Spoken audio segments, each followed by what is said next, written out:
It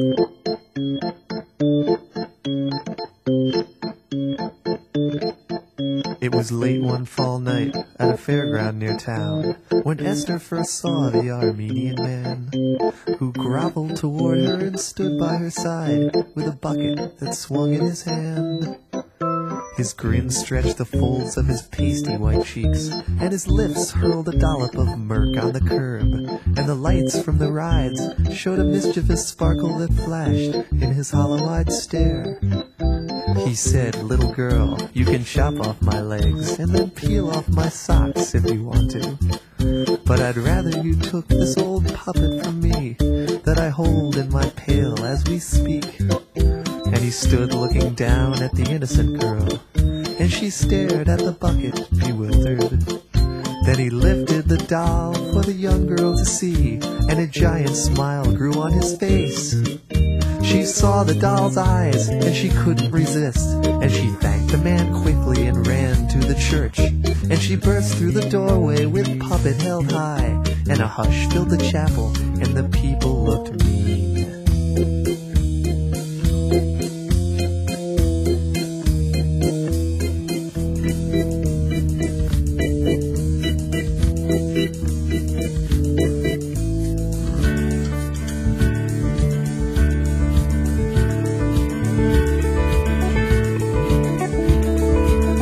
Esther tried in vain to pacify the mob, quibbled to spat, to rankle, then to brawl. The frenzied congregation struggled desperately to fetch the pretty puppet snugly nestled deep in Esther's leather sack.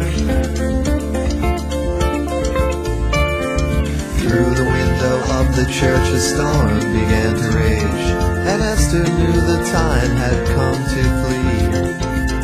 She scurried down the aisle toward the doorway in the distance, and out into the rainstorm where she felt she would be free. But the wind was blowing harder, and her skirt began to billow, until finally her feet began to lift.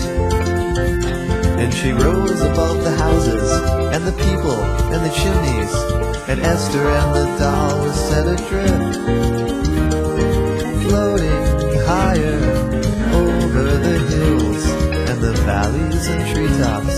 They'd flutter and glide, soaring and turning, suspended on air.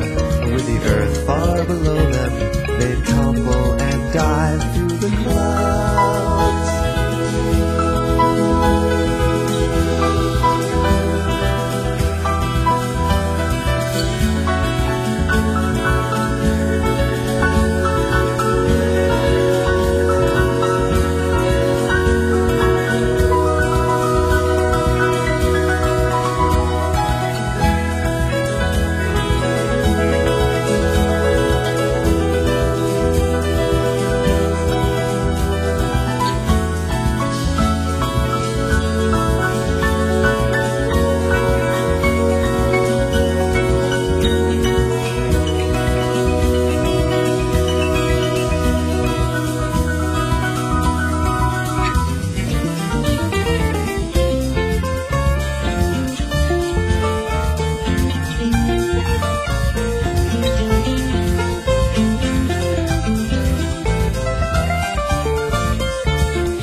she began to tumble earthward till she landed in the nasty part of town.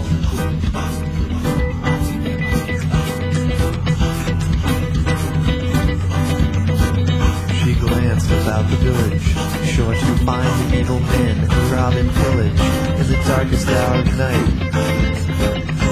Nervously she fumbled for the pouch that held the puppet on her robe. Feeling quite outnumbered, Esther hid behind a nearby pile of lumber, where she waited till the dawn. 'Cause it would have been a blunder to succumb to a hoodlum on the prowl.